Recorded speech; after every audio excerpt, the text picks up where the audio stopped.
say go make it rain. 3 months later you're feeling the strain. No ICP, no system in place, just activity filling the empty space. Great people can't fix what doesn't. Well, welcome everyone. I'm Dan Griffith, and today we're talking about one of the most expensive mistakes I see European and international founders make when they're entering the US market: hiring their sales team first. And if you like the music at the beginning, don't know if you know this, but we do have a weekly song that we release that is on topic. It has everything that we're talking about that week. We choose a different style, and it's on my LinkedIn page. I even think we now have a Spotify list that one of our Seriously Don't Do That groupies has put together. That's their self-styled term, but we should put that probably on our LinkedIn page for people to look at. But today I'm talking about U.S. expansion. And if you're 6 months in and you're wondering why your pipeline's still empty, this session is definitely for you. Let's go ahead and dig in. As I said before, I'm your host, Dan Griffith, the founder of Greater Gain Group. I help 50 plus sales and tech companies scale in healthcare, financial services, and regulated markets. We guide UK, EU, South African, Australia, New Zealand SaaS teams entering the US market with a very simple methodology: clarify your customer first, spark conversations, close deals. And of course, I host the Seriously Don't Do That weekly LinkedIn live event and podcast. So if you had 15 years experience, 3 months later, she had no pipeline. And this is a very sad story, but unfortunately it happens a lot. This company that I was working with specifically, they just closed their Series A. Their board wanted US traction fast, something I'm sure that you've heard of if you're entering the US market. So they did what everybody else does. They hired a US-based sales rep. But she wasn't some rookie. She had 15 years of experience selling enterprise software. She knew how to work a deal, build relationships, and handle objections. Matter of fact, she was at the top of her class in doing that. On paper, the perfect hire. They handed her a laptop and said, go make sales. Unfortunately, that was the only plan. 3 months later, no pipeline, no pattern, no progress, just frustration on both sides. She was doing everything right: cold calling, sending emails, taking meetings, doing activity, but nothing was converting. The founder started to wonder if they'd made a bad hire, and she started to wonder if their product was broken. But here's what actually happened. They asked her to build the plane while flying it. No clear ICP, no proven messaging, no defined process for moving deals through stages. Just figure it out. And here's the thing. She couldn't figure it out. Not because she wasn't a good salesperson, but because you can't optimize a system that doesn't exist yet. When they finally stopped, stepped back, and defined who they actually served, what those buyers care about, and how to measure each stage of the process, well, everything changed. The chaos lifted, deals started moving. The laptop didn't change. The system did. So let's talk about why this happens. Why do smart founders make this mistake? Well, it goes like this. You raise funding, your board wants US revenue, and you're based in London, Dublin, Berlin, and you need boots on the ground in the US. So you post a job, you interview candidates, and you hire someone that's done this before. It all feels logical, right?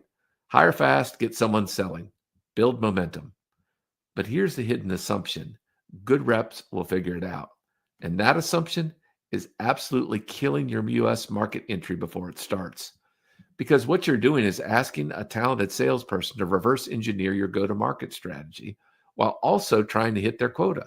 You're asking them to define the ICP, test messaging, build sequences, set up CRM logic, and close deals all at the same time. That's not a sales job. That's 3 jobs, and it just doesn't work. Let's be clear. Even the best reps can't succeed without 3 things. First, ICP clarity. Who exactly are we targeting? What titles? What company sizes? What pain points? If your rep is still guessing, they're wasting time on accounts that will never convert. Second, proven messaging. What do these buyers actually care about? How do we talk about compliance, ROI, and implementation in a way that resonates in the US market? If your messaging is feature first or too European in tone, unfortunately, it won't land. Third, you need a defined process. How do we qualify? What does a good opportunity look like? What are the stages and what needs to happen at each one? Without this, your rep is drowning in ambiguity. Here's the hard truth. No matter how talented your hire is, they can't compensate for these gaps. And asking them to build this infrastructure while trying to sell is a recipe for burnout and failure. So, what's the fix? Simple. Build your infrastructure before you hire.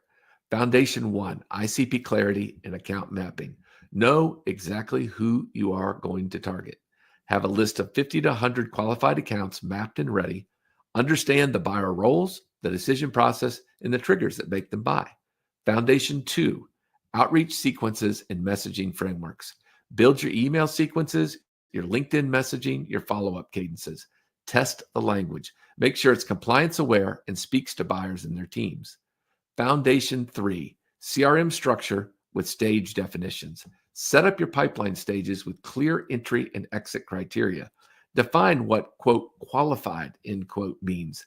Build the reporting dashboard so you can actually see what's working.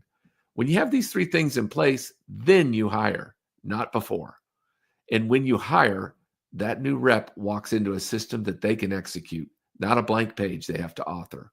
As I like to say, a clear ICP turns activity into pipeline, but without it, activity is just noise. Let me give you a real example. We worked with a UK-based health tech company that was preparing to enter the US. They came to us before hiring their US team. We spent 90 days building the foundation, ICP sprint, messaging frameworks, outreach sequences, CRM logic, account list. Then they hired their US rep. Week 1, the rep was productive. She knew exactly who to call, what to say, and how to move deals forward. She wasn't guessing. She was executing a proven system. Within 30 days, they had a qualified pipeline. Within the quarter, they closed their first 3 US deals. Now, let's contrast that with the laptop and a prayer approach. 3 months of chaos, 0 pipeline, and a burned out rep.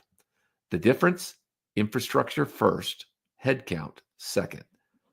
Let's talk a little bit, though, about what it actually costs when you get this wrong. There's obviously the financial cost, benefits, equity, recruiting, salary. For a U.S. enterprise sales rep, you're looking at $150,000 to $200,000 all in. That's not cheap. But the real cost, it's bigger than money. There's the credibility cost. Your board funded this U.S. experiment. And hopefully it wasn't just an experiment, but a U.S. expansion. 6 months in, they're asking why there's no pipeline. You're now defending your hire, your strategy, and your judgment. And then there's the momentum cost. You just burned half a year with nothing to show for it. Your competitors didn't wait, and the market moved on. And then there's the team cost.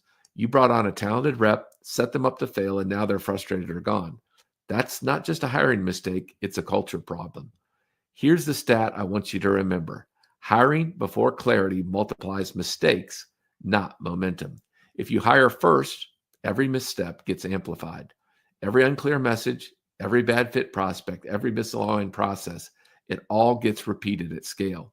But when you build the system first, you multiply success. Well, before we wrap up, I want to tell you what's coming next week or in our next session, and that is, I'm not even going to give you the title because it's right there, but we are going to stay in our monthly theme of seriously don't enter the U.S. market until you've done this.